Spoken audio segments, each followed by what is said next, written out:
CSC training course के अंदर आप सभी का स्वागत है। आज के सीएससी ट्रेनिंग कोर्स के अंदर सभी सीएससी वीएलई को सिखाने वाला हूं कि अगर आपके सीएससी पे कोई ऐसा कस्टमर आ गया है जिसे कि ई श्रम कार्ड बनाना है तो कौन सी सर्विस का इस्तेमाल करेंगे और किस प्रोसेस को फॉलो करके आप ई श्रम कार्ड बनाएंगे, तो step by step complete detail में जानकारी देने वाला हूं। तो वीडियो पूरा देखना है, अच्छे से समझना है और उसके बाद आपको ई श्रम कार्ड बना देना है, जो तरीका मैं आप सभी को बताने वाला हूं। तो आइए दोस्तों स्टार्ट करते हैं वीडियो। ई श्रम कार्ड बनाने के लिए इसी वीडियो के नीचे लिंक मिलेगा, आप इस पोर्टल पे आ जाएंगे। यहाँ पे आने के बाद डिजिटल सेवा वाला ऑप्शन है, यहाँ पे क्लिक करके अपनी सीएससी आईडी व पासवर्ड डाल के लॉगिन हो जाएंगे। लॉगिन हो जाने के बाद आपका डैशबोर्ड इस प्रकार से दिखाई देगा। तो जस्ट यहाँ पे आप देख सकते हैं जो भी आवेदन वगैरह करते हैं ये डैशबोर्ड है। तो एक नया आवेदन करने के लिए यहाँ पे क्लिक करना होगा और यहाँ पे क्लिक करके आप एक नया आवेदन कर सकते हैं जो भी कस्टमर आपके सीएससी पे आया है। तो आवेदन करने के लिए यहाँ पे UW रजिस्ट्रेशन का ऑप्शन है, यहाँ पे जस्ट आप क्लिक कर लेंगे। क्लिक करने के बाद कस्टमर के मोबाइल फ़ोन संख्या जस्ट यहाँ पे दर्ज करेंगे। कस्टमर के मोबाइल फ़ोन संख्या दर्ज करने के बाद इसके जस्ट नीचे ये कैप्चा कोड डालेंगे। कैप्चा कोड डालने के बाद इसके जस्ट नीचे यहाँ पे EPFO के अंदर पंजीयन हो रखा है कस्टमर का, यानी कि एम्प्लॉय प्रोवाइड फंड होता है उसके अंदर उसने निवेश किया है, तो यस वरना फिर नो यहाँ पे जस्ट क्लिक करना है।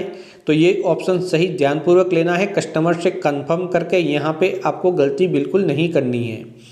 ज़्यादातर लोगों के लिए नो ही होते हैं क्योंकि यहाँ पे इस प्रकार के कोई भी निवेश नहीं करते। इसी प्रकार से यहाँ पे स्टेट इंश्योरेंस कॉरपोरेशन एम्प्लॉय का जो फंड होता है उसके अंदर वो एक्टिव है तो यस लेना है, अगर नहीं है तो इसको भी नो ले लेना है। तो ये दोनों ही बात का ध्यान रखना है। तो मैं यहाँ दोनों नो ले चुका हूँ। अब मैं सेंड OTP पे क्लिक करूँगा। एक OTP नंबर कस्टमर के मोबाइल पे भेजे जाएंगे, वहाँ यहाँ पे डाल के जस्ट सबमिट पे क्लिक करना है। जैसे ही OTP नंबर डाल के सबमिट पे क्लिक करेंगे अगले वाला भाग ओपन हो जाएगा और वहाँ से आप करेंगे ई श्रम कार्ड के लिए आवेदन। तो यहाँ पे आधार कार्ड संख्या डाल के पहले EKYC करेंगे कस्टमर की। तो यहाँ पे आधार कार्ड संख्या डाल चुका हूँ, फिंगर से या फिर आइरिस से, दोनों में से जो भी डिवाइस अवेलेबल है उसका चयन करके यहाँ पे कैप्चा कोड डाल देंगे। कैप्चा कोड डालने के बाद आगे जो ऑप्शन है आई एग्री वाला, इसके ऊपर जस्ट आप क्लिक करेंगे। फिर कैप्चर बायोमेट्रिक या फिर आइरिस ली है तो आइरिस वाले ऑप्शन पे क्लिक करके कैप्चर कर लेंगे। जैसे ही कैप्चर सक्सेसफुली हो जाएगा तो यहाँ पे अगले वाला भाग ओपन हो जाएगा। तो इस प्रकार से मैसेज मिल चुका है, ओके बटन में प्रेस करता हूँ। अब हम वेट करते हैं। जैसे ही यहाँ पे कैप्चर सक्सेसफुली हो जाएगा फिर वैलिडेट का ऑप्शन आएगा, मैं जस्ट वैलिडेट पे क्लिक करूँगा और यहाँ पे ओपन हो जाएगा। तो यहाँ पे पर्सनल डिटेल है, तो यहाँ पे दोस्तों देख सकते हैं, यहाँ पे आप डायरेक्ट कंटिन्यू एंटर डिटेल वाले ऑप्शन पे क्लिक करेंगे। यहाँ पे क्लिक करने के बाद यहाँ पे सबसे पहले ईमेल आईडी, मैरिड स्टेटस लेना है, फिर फादर्स नेम क्या है, फादर्स नेम लिखना है।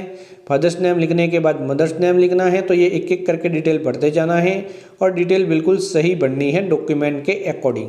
तो यहाँ पे मैं लिख लेता हूँ फादर्स नेम, यहाँ पे मदर्स नेम लिखा जाता है, यहाँ पे आप मदर्स नेम लिख सकते हैं। उसके बाद यहाँ पे सोशल कैटेगरी लेनी है आपको, इसके जस्ट नीचे यहाँ पे तो ST SC OBC जिसके अंदर वो आता है।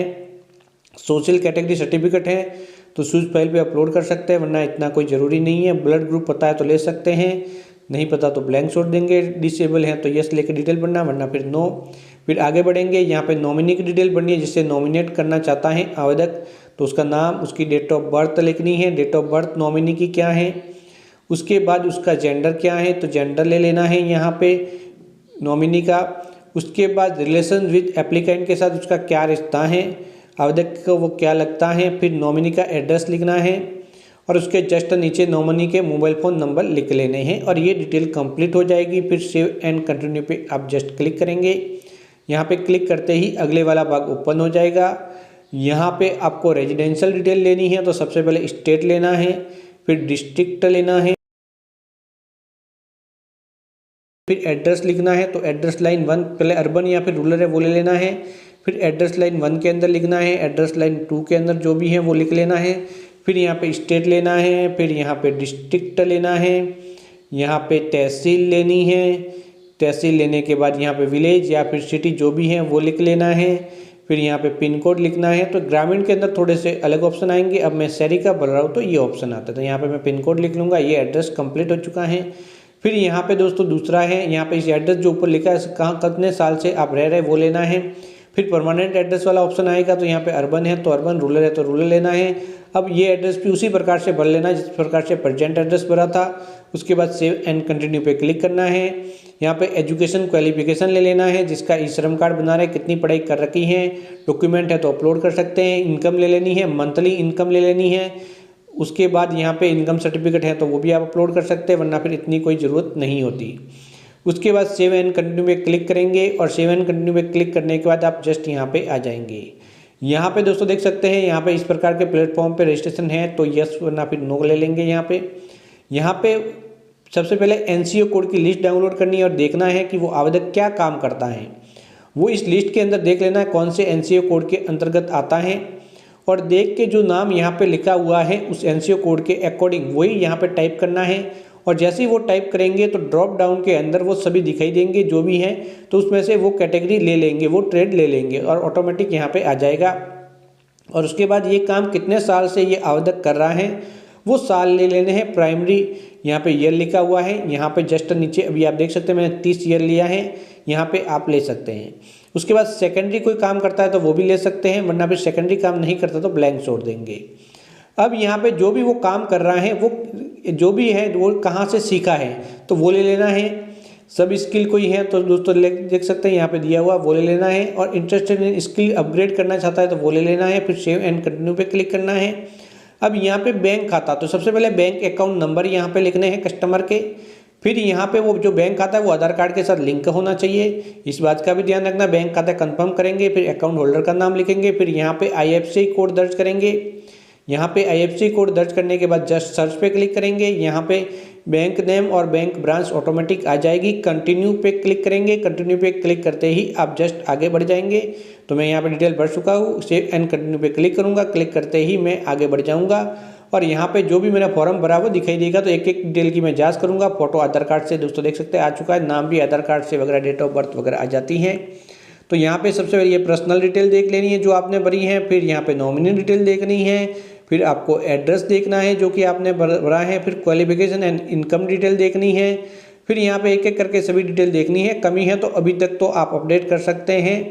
तो बिल्कुल सही होने की दशा में जस्ट यहाँ पे क्लिक करेंगे। यहाँ पे क्लिक करने के बाद यहाँ पे नेशनल करियर NCS पोर्टल पे पंजीयन करना चाहते हैं जॉब वगैरह के लिए तो यस वरना फिर नो ले लेंगे। अब यहाँ पे कोई कमी है तो एडिट का ऑप्शन बीच में दिया हुआ है, यहाँ से कर सकते हैं और बैक टू माई अकाउंट भी कर सकते हैं। अगर सही है तो सबमिट पे क्लिक करेंगे, आपका आवेदन सबमिट हो जाएगा और इस प्रकार से आपका UAN नंबर जारी हो जाएगा।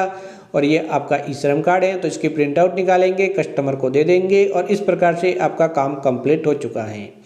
अब यहाँ पे ई श्रम कार्ड का इस्तेमाल करके किसी सरकारी योजना में आवेदन करना है तो वो भी आप कर सकते हैं, तो उसके बारे में जल्द ही आपको वीडियो मिल जाएगा। यह तरीका था CSC के माध्यम से ई श्रम कार्ड स्टेप बाय स्टेप बनाने का। एक बार ई श्रम कार्ड बन गया, उसके बाद ई श्रम कार्ड के जरिए किसी भी सरकारी योजना में आवेदन करना है तो वो भी किया जा सकता है। तो नेक्स्ट वीडियो में जल्द ही आपको सरकारी योजना में आवेदन करना भी सिखा लूँगा। तो इसके लिए आपको हमारे चैनल को सब्सक्राइब करके ऑल नोटिफिकेशन ऑन करना है। तो बाय बाय दोस्तों।